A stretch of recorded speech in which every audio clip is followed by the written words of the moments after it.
This is the Detroit Sports Podcast Network. What's up, Detroit sports fans? Welcome back to the Fan Reporter Show, made by fans for fans, powered by the Detroit Sports Podcast Network. I'm Nick, and my boy Andrew, sitting right across from me, is going to give us this week's playoff and draft-themed topics. If you could say that, the Pistons played, or at least attempted to play some playoff basketball. Blake Griffin probably won't be playing any playoff basketball, and the city's regretting ever wishing for playoff basketball. We also continue our draft coverage series and evaluate potential Lions draft prospects at defensive tackle, as well as everywhere along the O-line. We've got a lot to talk about today, man, so no time to waste. Let's get into it. Sounds good to me, but real quick, can you say playoff basketball just one more time for me, please? That was a theme. You said it was a theme. Well, you're not wrong. It is going to be a very, prominent theme on tonight's episode, as the Pistons and playoff basketball's in heavy quotation marks every time we sort of played a game. Sort of played. They sort of played a game last night, but we'll get into it in a minute. Let's start with the draft. Sort of played a game. Yeah, let's start with the draft. I guess you could say they played some of them. They played a game the same way the Washington Generals play against the Harlem Globetrotters. That's I mean, it wasn't scripted. At least that game was closer. Sometimes. But let's go ahead and start with the draft so that we can get that out of the way real quick. Let's run it. I don't want to dive too deep into these because outside of the D linemen, like that is a situation where, the Lions could be going at 8. Mm-hmm. But as for offensive linemen, I'd be pretty surprised to see the Lions go that route at 8. Mm-hmm. I would not be surprised to see them go that route if they were to trade back, though. Yeah. So if they were to trade back in the first round, maybe to the mid to late teens, getting a big haul in return for their top 10 pick for their number 8, they may be looking at drafting an offensive lineman at that point. Mm-hmm. But let's start with the D lineman here. Let's roll. This is where the real legitimate opportunity is for the Lions here at that 8 spot. First guy, obviously, we got to talk about is the big man. You could honestly consider this guy worthy of being the number 1 pick, worthy of being the number 2 pick, 3 pick, whatever you want to say. But this guy is very clearly the best interior defensive lineman in this draft, and arguably the best defensive lineman at all in this draft, whether it be edge rush, interior, doesn't matter. I have him. I think in my mock, I have number 3 to the Jets. Mm-hmm. So either way, he's going top 3 in either one of our boards, and I don't think he moves out of that spot, barring any insane trade. I don't know if you saw what CBS mocked today. The Giants moving up to 2 to get Drew Lock. I don't think they need to go that far to get him, but it's okay. I think they can sit comfortably at 6 and still have their pick between Dwayne Haskins and Drew Lock, but that's just me. But Quentin Williams, he is a 6'3", 303-pound junior, a big boy coming out of Alabama. This dude straight up just abused interior offensive linemen. Mm-hmm. I mean, just flat out abused them. Used just raw strength and ability. He also ran a 4.83 40-yard dash. Not the fastest, but that's solid speed, expected speed for an interior lineman. Not bad. Not bad. But he very obviously uses just his brute strength to get into the backfield and wreak havoc back there. He's a pocket collapser. He is a pocket collapser. He just clogs holes to stop the run, and he destroys the pocket to make things very uncomfortable for the quarterback in his in front of him. And it also opens up a lot of gaps for the edge rushers coming outside and taking advantage of the holes that he's making. He consistently gets double teamed, so absolutely it opens things up for the rest of that D line. And the crazy part is, in Alabama, even though he got double teamed on the regular, he consistently got in the backfield, disrupting the pass, disrupting the run. Oh, absolutely! The guy's an animal. He's an absolute mauler on the defensive line. Like it's not easy to stop this man, whether it be through his strength or his motor off the line. He's got an ability to cause problems for offensive lines and quarterbacks of the like, as well as running backs back there. He doesn't necessarily allow them to get free if he's in their way. Very solid player in all facets. But Lions probably won't be able to get him unless they trade up. So no, they will definitely need to trade up to get him. The NFL comparison I'm seeing here from NFL.com is Jonathan Allen. Interesting. So just a big guy, a little bit more of an edge rusher, coming on a 4-3 defensive end or even a 3-4 defensive end. But he's a sack monster, and Quentin Williams could definitely be the same deal as being a sack monster as well. he just sheds blockers, man. Yeah. He knows what to do with his hands. He knows what to do with his feet. He just gets into the backfield and makes plays. And that's what any team needs to do. He's also got very good play recognition. Like one of the best of the defensive line in this draft. Very good play recognition, almost like he knew what the play was before he got to the line of scrimmage. He knows what's happening, and he's able to read whether or not they're running or passing, a draw play, play action, whatever. He does his job the way it needs to be done. Moving on to at least my number 2 prospect on the board for defensive tackles, Ed Oliver, Houston defensive tackle, 6'2", 287. He does need to add some body mass. 287 is a little bit small for a defensive tackle. It is. That was actually a big reason why he slid down a lot of boards late in the offseason was because of the fact that he just did not get bigger in his junior year. Yeah. Many people projected him to put on about 20 pounds in that junior year, and he just didn't. And, there are also some of the character issues. He did not get along well with his coach. Someone give this man some milk. For real. But he played over center most of college, but he projects to move to 3 technique in he the will NFL. probably move to a 3 probably move to a 3 tech. You're not wrong there. But it just in general, from his college tape, he had great burst. He consistently is able to get proper leverage to win at the line of scrimmage, which is huge considering that you need to be able to do that with a guy his size. Proper form, proper technique is necessary. Oh, it's crucial, especially in that 3 tech spot. If you're that size, you can't just rely on just mauling through people. No, you have to get that proper not leverage. in the NFL, that's for and damn he does. sure. And he went through the line of scrimmage despite being 287. So he does need to add some pounds, but just off pure talent, he's still a second best defensive tackle in this draft. There's no question of pure talent alone. If he's not able to add weight, you start wondering where he fits on D lines. Excuse me. Does he fit in that 3 tech spot at his weight? Is he able to shed interior linemen in the mass that they have? Or does he need to shed some weight and stand up and be a 3-4 edge rusher? So he's got speed. There's no question about that. He's not the fastest guy out there. There's no, it's not like he's got elite speed and athleticism, but he does have a lot of strength. He does play bigger than that 287. He just isn't bigger than that 287, and that's been the biggest knock for him outside of the attitude issues. Yeah. He does have some attitude issues, some question marks there. Did not quite get along with his college head coach. There was a lot of back and forth issues between the two of them, and scouts take notice of that. Is he a coachable player? Is kind of another big question mark. So that we'll end up having to find out once he plays in the league. But there's a lot to like about this kid. Yeah. A lot to like about him. And if put him in the right situation, get him with the right strength and conditioning coach and the right dietitian, you might be able to find a really big-time gem here in Ed Oliver. Yeah. Shall we move on, or do you have anything else to add? No, keep going. All right, let's keep going here.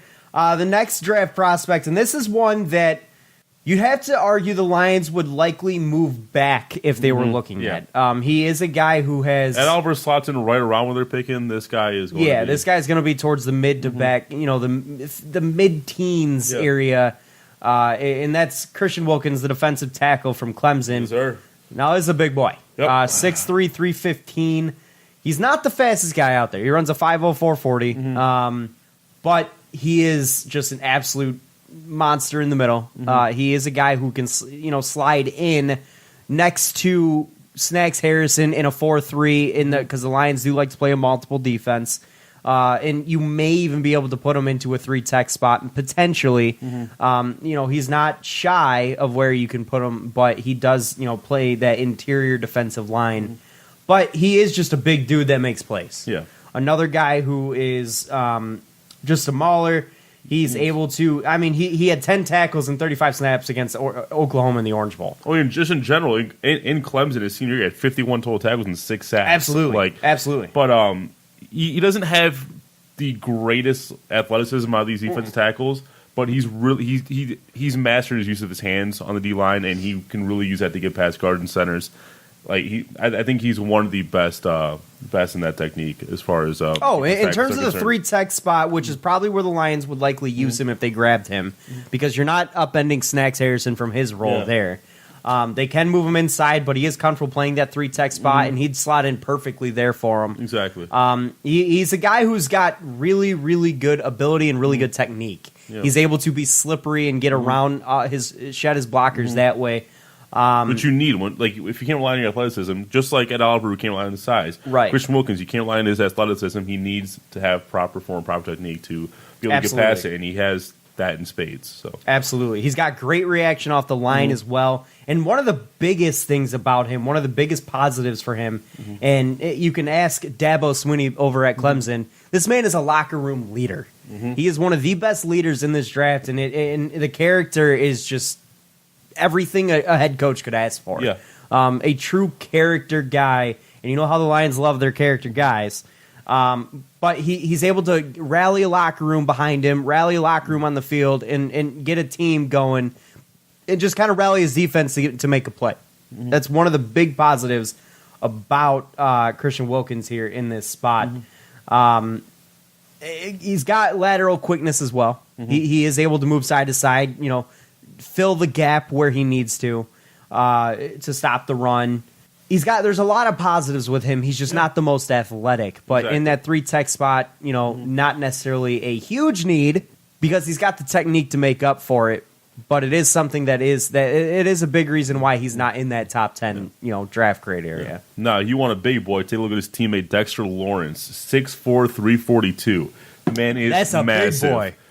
He has the measurables of a prototypical interior line And the thing is, I believe he ran almost an exact 40 to Christian Wilkins' combine, a 5.05. So as I was saying, at 6'4", 342, he's a prototypical interior line anchor at that size. Oh, absolutely. This would be a guy that you would be rotating out with snacks. Yeah, and again, he with that size and the fact that he's consistently disruptive in the middle, he regularly drew double teams at Clemson, and even with that, he was great at stopping the run, and he projects to be one of the best run stoppers in the NFL. Well, the NFL comparison for him is Shawn Rodgers. Yeah. And if that kind of tells you what kind of monster this guy is, I mean, Shawn Rodgers, albeit not in the best of shape, but was a force on the interior line for the Lions for many years. One of the question marks is he hasn't been healthy throughout his college career. He's had some injury issues. However, in his final year at Clemson, he was a lot healthier. Yeah. He stayed healthy for the majority of the year in his junior year, and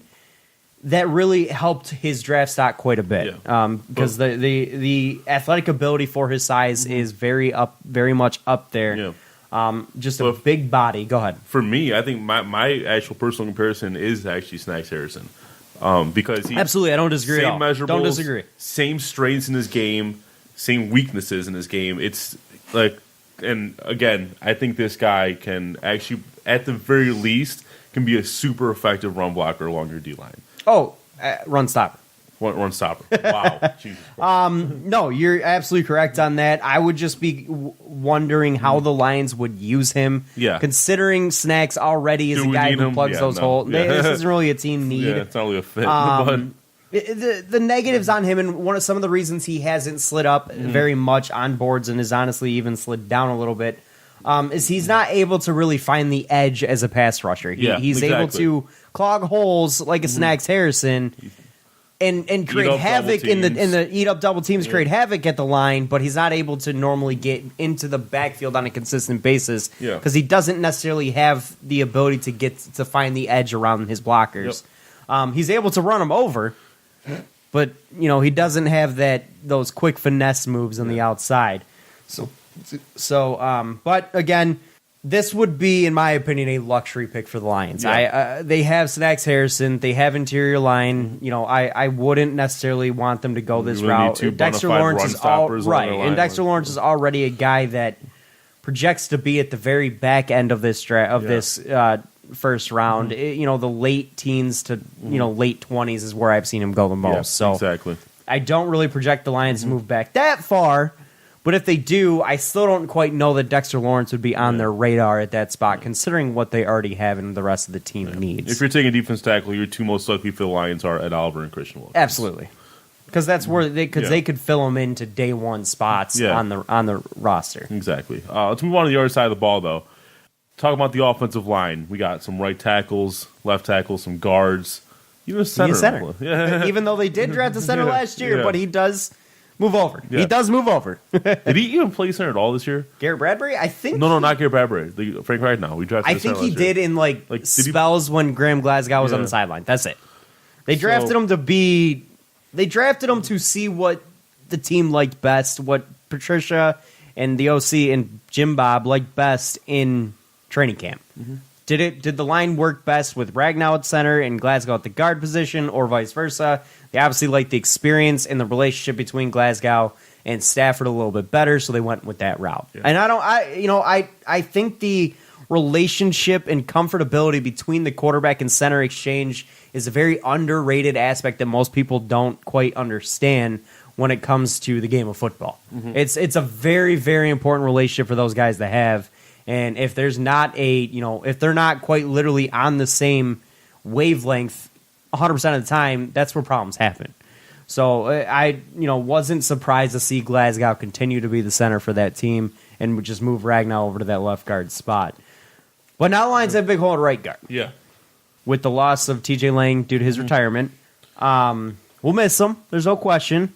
Even just the personality, because the guy was one of the best personalities on the team. Yep. Speaking of personality, though, did you see Snacks Harrison's recent snack bracket on Twitter? I saw him post it. I didn't really read into it. So he did like a 16 snack bracket of just like oatmeal cream pies, Swiss rolls. Which aren't those his favorites, oatmeal cream pies? I think so. Or zebra cakes were. But he did those, and I think the final two were down to oatmeal cream pies and zebra cakes. Oh, shit. Yes. Anyway, so let's get started here. So Jawan Taylor, arguably, maybe not even arguably, the best offensive lineman in this draft. I don't know if I would consider arguably. Yeah, I think he is the best offensive lineman in this draft.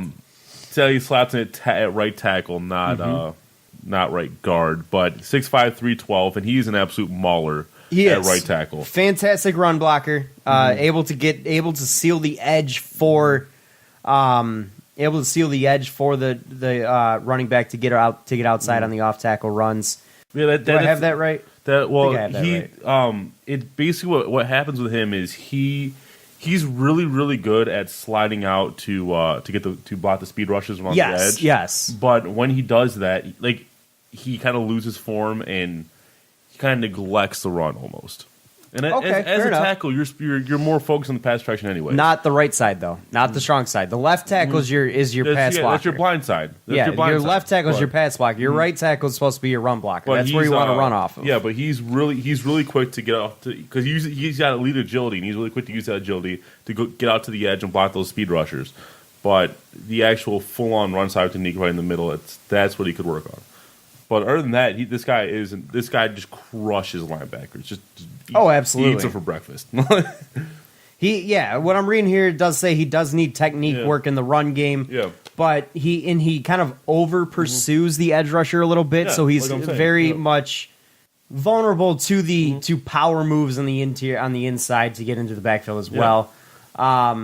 He actually could be an early starter at guard, apparently, according to the scouting report from the combine. He is a plus run blocker with nasty demeanor, as this says. That would waste his biggest strength if you put him at guard, though. I would agree with you, because his biggest strength is getting to the outside, not allowing that edge rusher on the strong side. But if he is, if you're looking at a kind of like castrating him a little bit there. But it also, like, when it comes to Jawan Taylor, his biggest strength is also a little bit of his biggest weakness.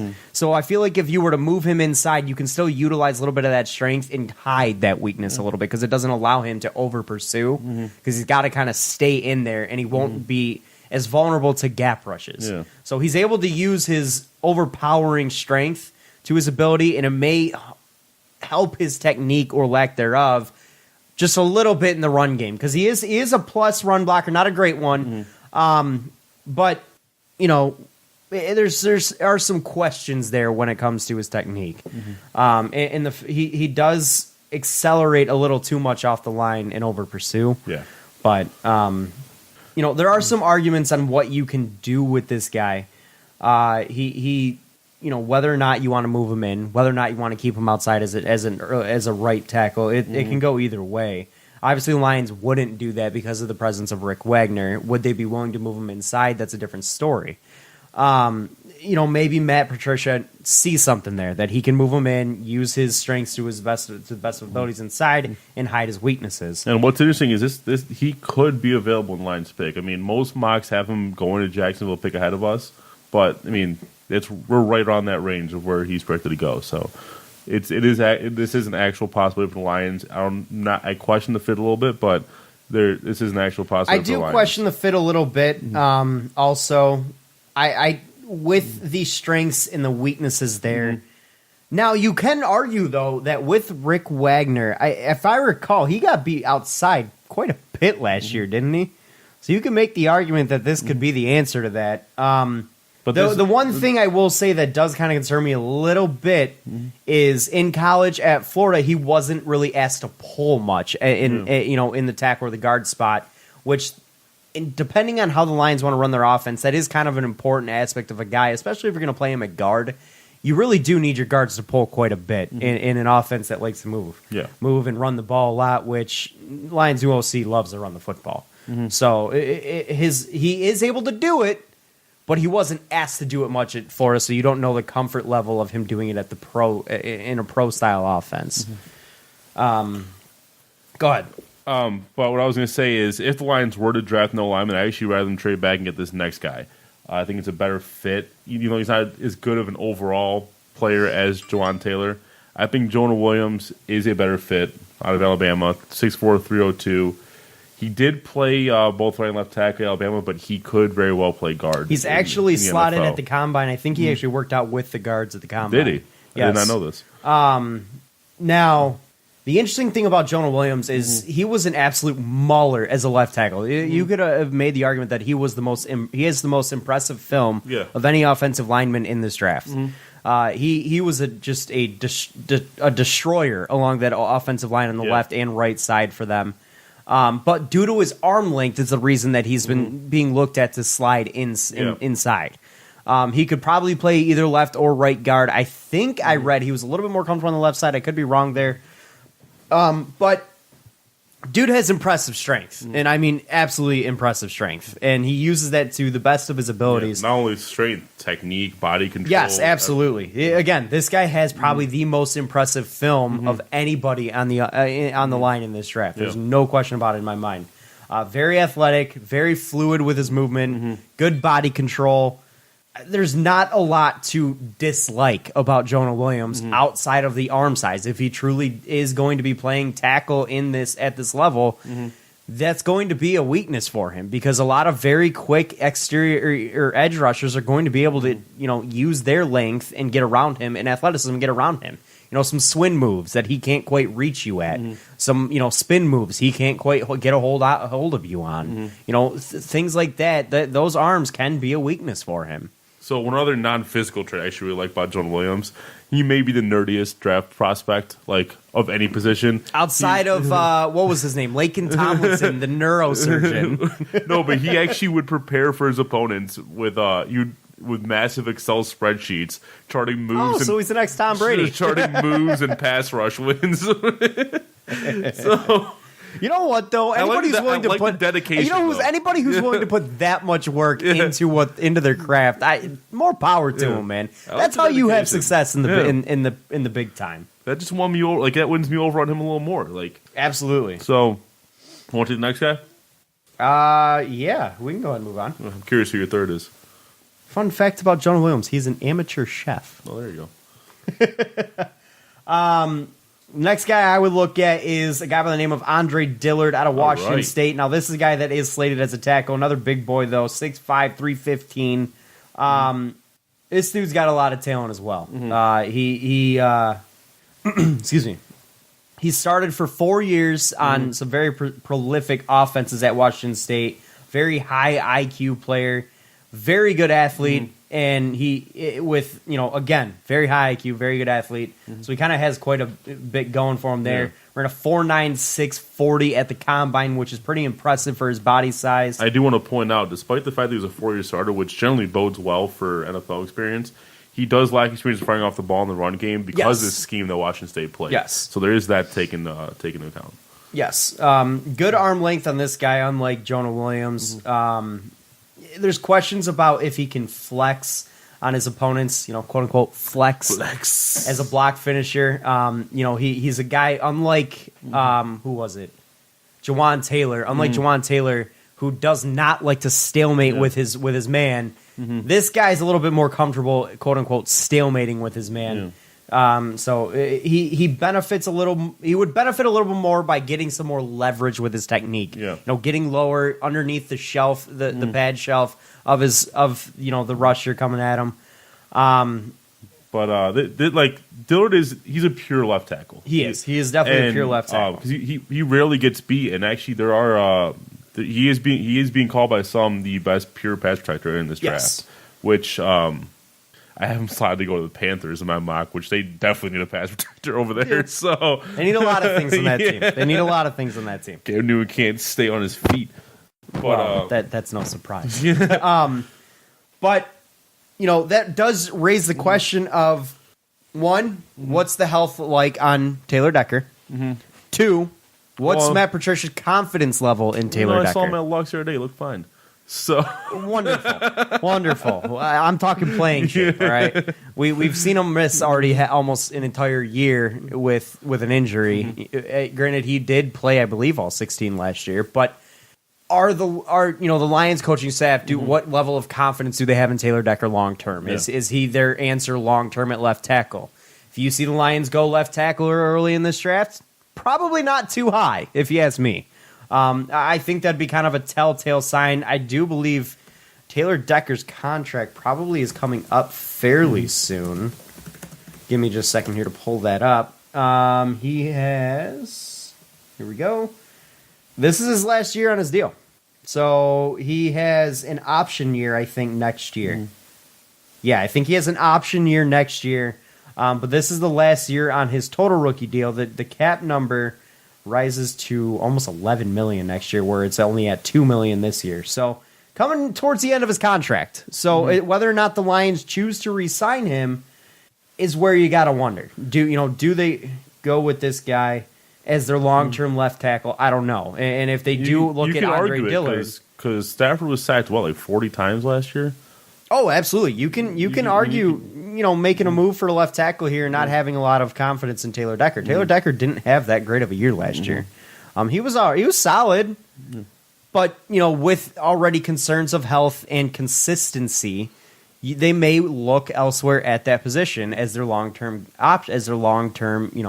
solution. Yeah.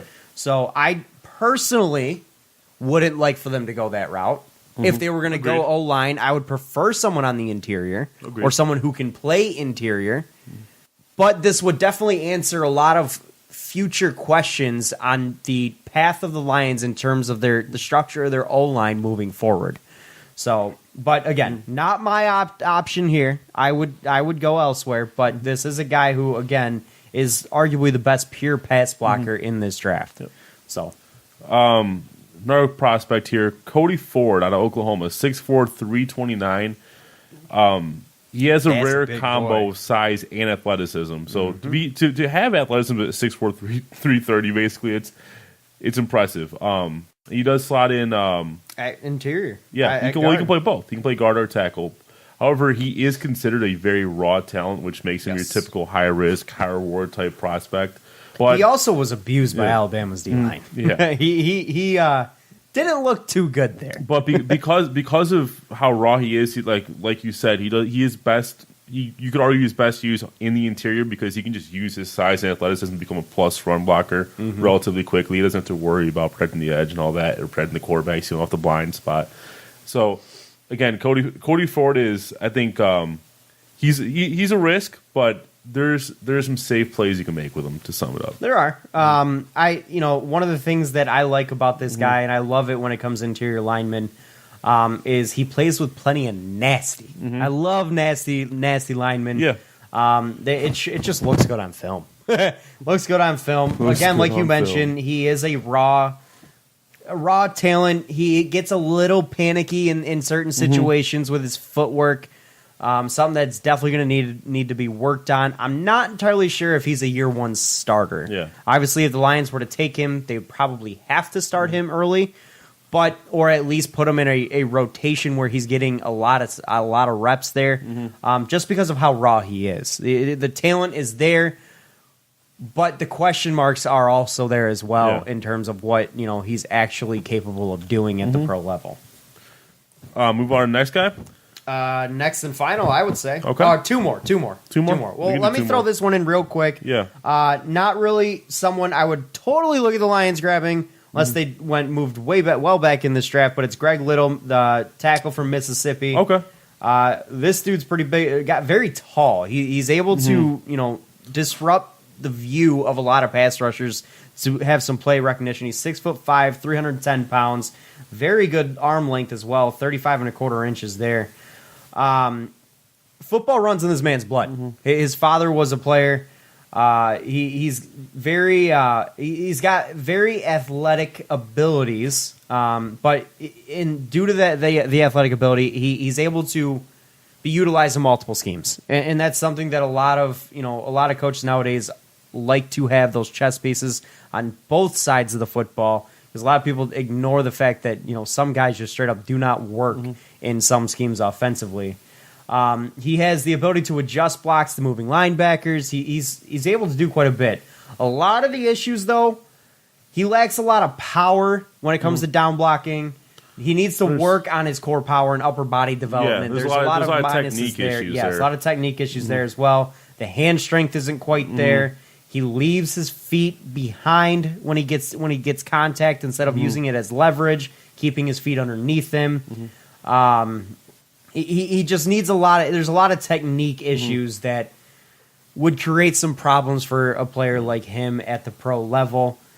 He is also a tackle as well. I'm not sure if he's moved inside at all. He's your prototypical left tackle. Prototypical left tackle. That's what I thought. Yeah, And you can slot him in day one as a pass protector, but you're right. He does need to improve that strength. Absolutely, and he needs to fix some of that technique, which he's technique a guy can be fixed that, with the right coaching. That technique can be fixed, but he's a guy that you can look at and say this kid will be a very good left tackle someday. Yeah. But early on, without the technique fixes are going to have to happen day one. But you can expect him to get abused against some of the more elite, experienced pass rushers coming around his edge. Some teams may pick on him, and he may shine in some of those games. But due to the technique issues and the lack of core power, you will see him struggle at times in his rookie year. yeah. But moving on to the final guy here. Go ahead, Andrew. Take it away. This is a guy I really like for the Lions that they really trade back. Garrett Bradbury. Back end of the first. Garrett Bradbury, 6'3", 306. He played center and guard at NC State. He was actually converted tight end, believe it or not. Yes. Good athleticism. Yeah. He has great body control, great core strength. He has a very high football IQ. But just in general, his strength and athleticism, it allows him the scheme versatility that could give him all pro potential in the NFL. Yes, he's got to add some weight though. Yeah. he's not the biggest dude. 306 is relatively small for a guard. He's got to add quite a bit of weight. That's the part that surprises me is the fact that he's still being slotted as a guard in the NFL at 306. Yes. Well, I mean, if he doesn't have any experience playing outside, there's a big reason why he's slated inside. Even as a center, that's still pretty small. Yeah. Like you mentioned, the footwork and upper body power are fantastic. Good athleticism. He is a converted tight end, so obviously he's got that ability there. He's got very impressive body control and very good core strength. But the size is a big negative at the next level. That's a situation where a lot of power rushers, whether it be linebackers or your big interior linemen, would just abuse him on. He's got to be able to build that size, and I'm sure they'll get him on any team that takes him, put him on the right diet to make sure that happens and workout regimen. But dude's got a lot of potential. He just needs to build some mass for sure. All right, so those were. He also does benefit in pass pro from a quicker, developing offense. He's not much of a hold your block long term, probably because of his size. Yeah, exactly. That's pretty. You can derive that. But those are our linemen, both offensive and defensive. I think next week's the last one. We're just doing pass catchers next week, so we'll talk about some receivers and some tight ends. And next week's also draft. So yeah, I look forward to the Lions. Yeah, our final one, our final podcast before the draft will be the day before. Do we want to kind of focus a little bit on the Lions in the next one? I know we still got Pistons playoff basketball. It'll probably be done, but by the time we do our next podcast. True. You're not wrong. But anyway, let's move on to the Pistons, though, since you brought it up. They played what you could call playoff basketball, lost to the Bucks. I would say one team played the playoff basketball and one team kind of... Well, it didn't. They got absolutely embarrassed by the Bucks, 121-86. And it's kind of a disgraceful showing, to be honest with you, and especially seeing how... I'm not even going to get to the stats because it's kind of pointless. But I can get to some stats. Especially seeing how... there's a lot of ugly stats in this game. Because, especially seeing how the team, at least in the second half, really let their frustration show, and especially Andre Drummond, how there was one play where Giannis got the ball to the 3-point line. They're down 40 points, and Drummond just tries to wave him off. Like, you're down 40. You don't have the luxury to just be like, oh, we can't. And then you could tell that was the give up time for the Pistons. And then Giannis not long proceeds later, to sink that three. And then long thereafter, the very next play, actually, Andre Drummond gets just abused by Giannis on the offensive glass, and Drummond proceeds to shove him damn near into the stands. Yes. And gets a nice little flagrant 2 to send him, into the showers it was early. A pretty blatant shove. He blew the crowd a kiss. As he got Yeah, I did see that. Did you see my favorite part of that shove though? See, the whole thing was going apart. Then he went after a reporter on Twitter. Today, Jennifer, I can't remember her name. Jennifer something, which is hilarious because you remember the CJ McCollum incident on Twitter last year with another Jennifer. That reporter asked win a playoff game, and he said, "I'm trying, Jennifer." Well, did you see his press conference after their win? I did not actually. So there was a random reporter. I don't know who it was, but he goes, "Do you have anything to say to Jennifer?" And CJ McCollum at first, I don't think knew what he was talking about, but obviously he was referring to that tweet, and then he saw it on Twitter later, and he goes, "Oh, Jennifer! Oh." It was hilarious. But just in general, just looking at this game one, is this what? Is there any other way? Is this the reason we didn't tank? Is it to do this? Is it I hope not. If this is what the rest of the series is going to look like, then this front office seriously needs a wake up call. Mm-hmm. The ownership needs a wake up call. The front office needs a wake up call. Mm-hmm. But you know what they're going to tell you is, we didn't have our superstar. We didn't have Blake Griffin. We would have won some of these games if we had him. I'm sorry, but he's not making that big of a difference. Speaking of he's likely done for the series. Yes, well, especially if it's only 4 games. Yeah. But, yeah, again, I find it hard to believe that Blake Griffin would make a 40-point deficit. No, he's not going to. I'm sorry. But there was so many... I mean, there's no other way to describe this game other than just absolute embarrassment. Mm-hmm. I mean, they were just laughed off the floor from pretty much the get-go. Yeah, I mean, dude, 3 minutes in, I wanted to barf already. 3 minutes in, I was texting you guys, this is going to be an ugly series. I went to Vegas a couple months ago, and I came back... and my eyeballs were bleeding. I thought it was going to happen again. Okay? I had to look away. He's not kidding about his eyeballs bleeding, by the way. You should have seen this man's eyes. He looked like a devil spawn or something. It was hilarious. But, let's because this is the easier portion to do. Yeah. And this part won't take long. Let's look at the positives from this game. Okay. Luke Kennard played decent. Luke Kennard played not even decent. He played well. Yeah. He played very well. Mm-hmm. 8 of 14 shooting, 4 of 5 from outside. Yes, he was a -9, but he played 27 minutes, which was second on the team behind only Wayne Ellington. Kyrie Thomas got some nice run. He did. Kyrie Thomas put up 9 points in 9 minutes as well, but, I mean, it was against the scrubs. Yeah. But Luke Kennard putting up those 21 points, 4 boards, 2 assists, was a very solid performance on his part. He was really the only guy that could hit anything. Positive number 3, Andre Drummond will be pretty well rested for game 2. Yes, he will. What do you think of Andre's performance in game 1? Because I've seen very mixed reviews on Twitter about this. I'll be honest with you. For me, he actually started off well, but as the game went on, you could see the effort leaving. You could see him really start to give up. Yes, you could see the effort leaving. You could see the one issue I had with him early on were the mental mistakes. Mm-hmm. He committed 2 early turnovers due to mental mistakes.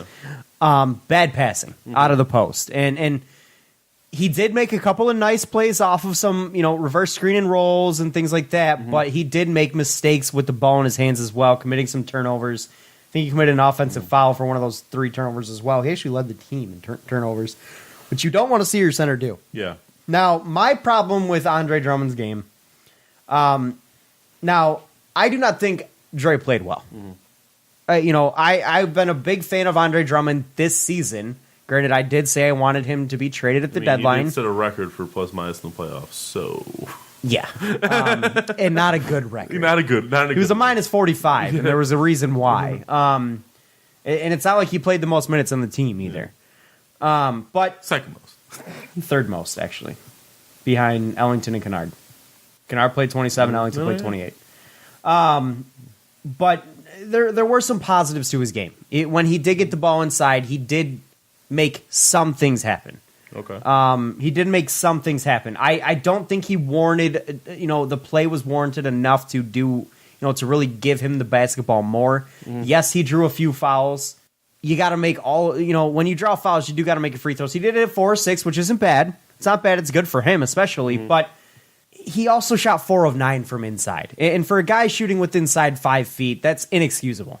I mean, there was not a single team who averaged below 57.8% from that area this entire season. Yeah. And when you're shooting below 50% in that area, that's not a positive outcome whatsoever.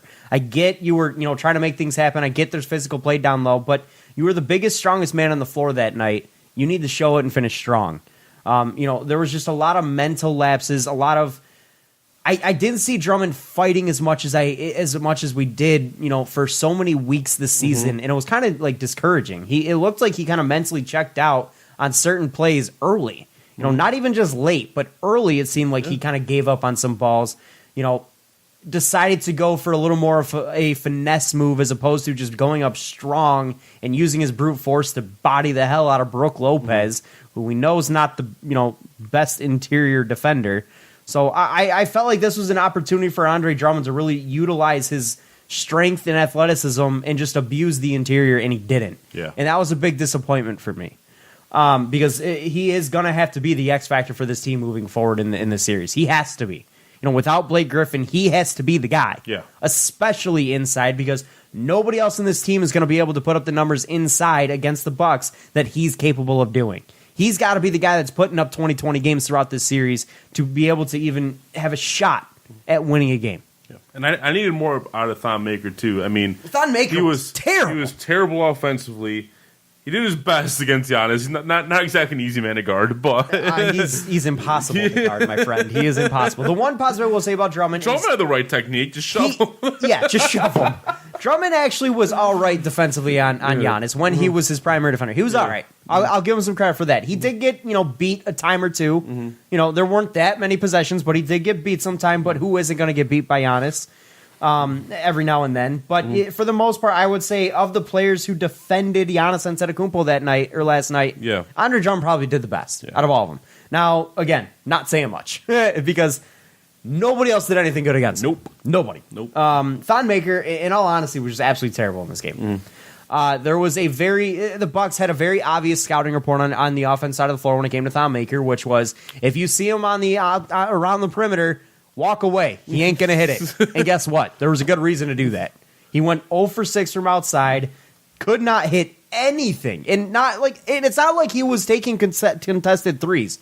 Every single one of his threes was entirely wide open, and he was laying brick after brick after brick after brick, and there's even 2 more bricks after that. There's no reason for Milwaukee to step out and close out on him on the three-point line right now because he's shown no ability to make them. None. 30% of the season, 0% last night. Exactly. So Milwaukee's just going to continue to play, essentially just back way the hell off of him unless he wants to move inside the line. I don't understand why he continues to stay out there. I mean, there's got to be some adjustment in his head that's saying, look, I'm not hitting these 24-footers. Maybe I step 3 feet inside the arc and try to hit that long, the mid to long range J. The 17 to 20 footer. If they're willing to give me this much space, let me take a higher percentage shot. Yeah.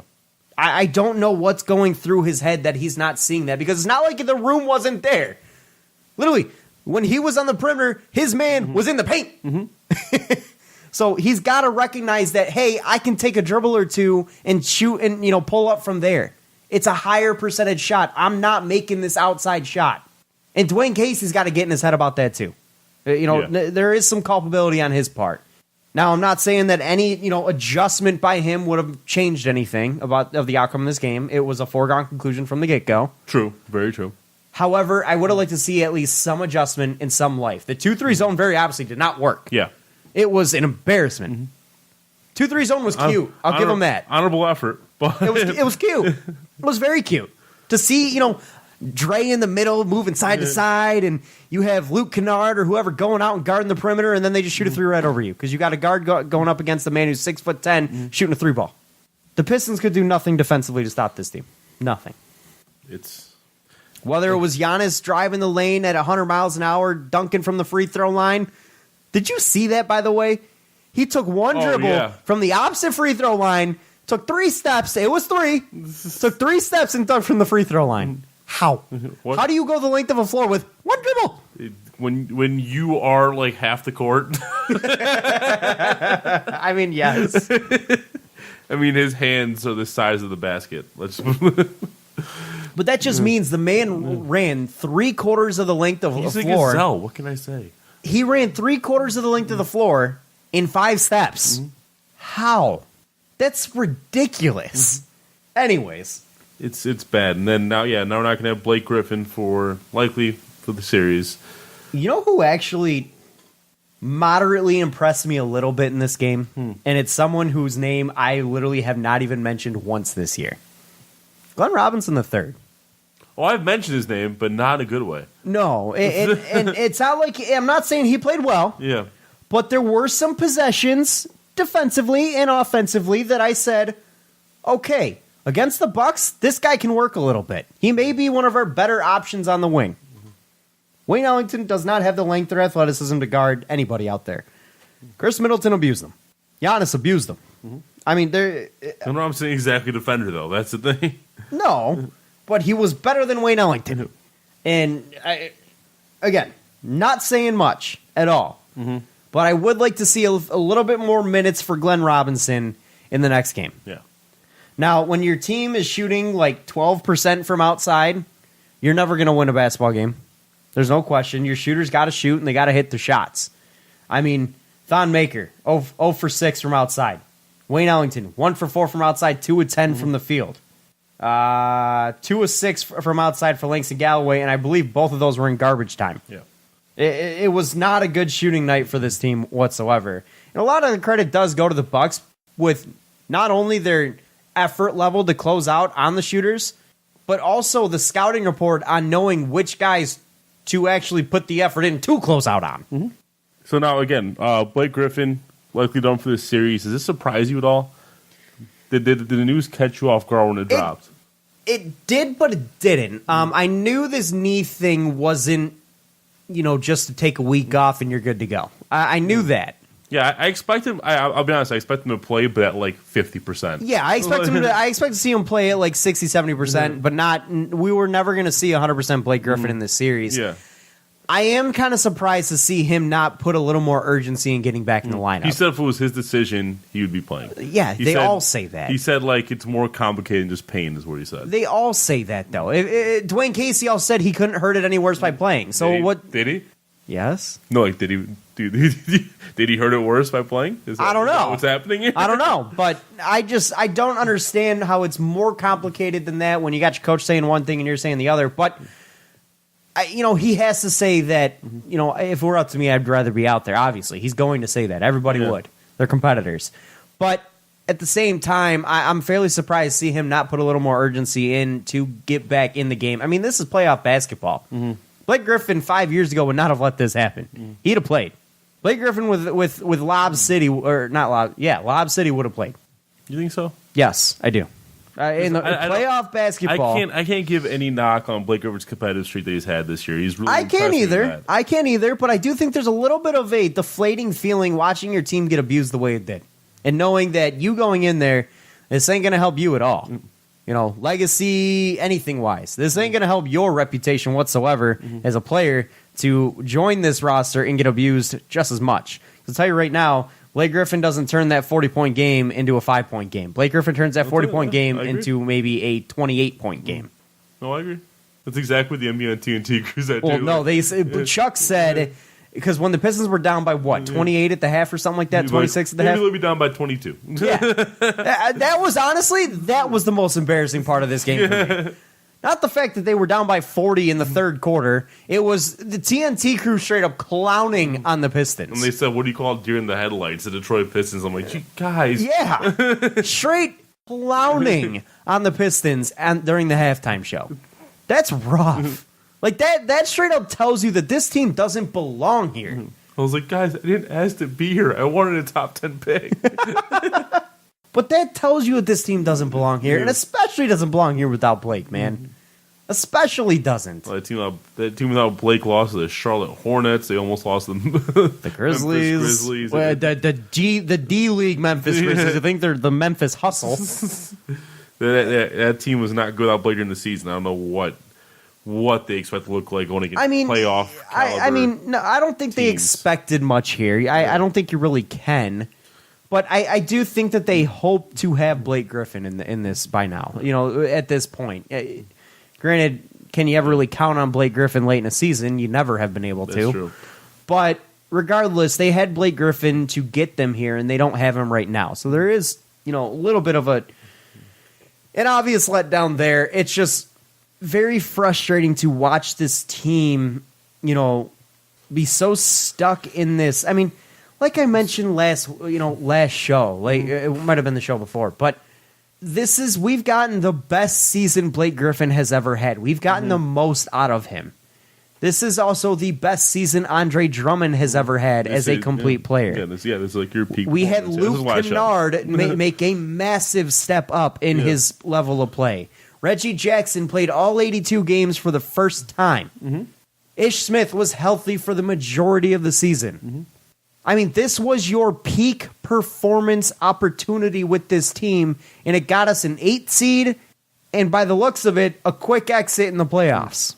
That's good. That was my closing question. And then we're going to get sold in the offseason that, we're better because we didn't have Blake Griffin in that series. We're going to keep going with what we got, add a piece in the draft and maybe use a mid-level exception on someone and use bird rights to re-sign Ish Smith. Which would be the biggest joke I've ever seen. Ish Smith is good. He ain't bird rights worthy. But that's going to be my last question here to close it out is what do you expect from the series going forward? Is it going to be a series of clobberings, or do you think the Pistons are capable of having a competitive game with the Bucks? Pistons minus Blake Griffin, I should say. It should be a clobbering. Yeah. This Bucks team is, damn good.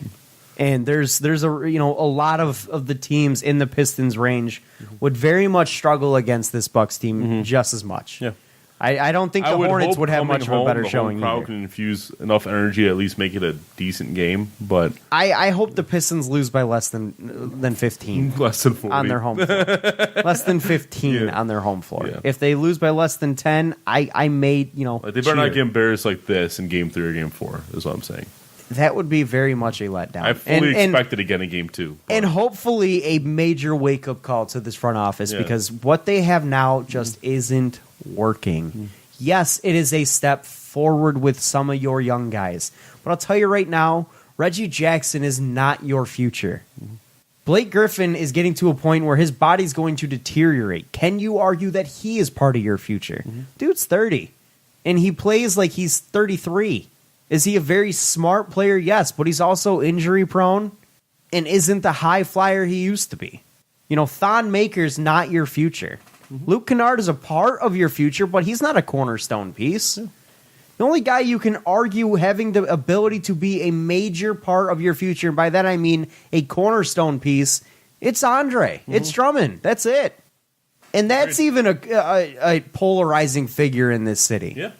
A lot of fans get behind him and fight to the death for him. A lot of fans think he's trash. This year, I've actually gone to bat for the guy. Early in the season, I wanted him gone. I wanted the cap space. Now, the second half of the season, I went to bat. I wanted him here. Hell, I defended him over on a trade for Draymond Green. That was a trade presented to me the other night.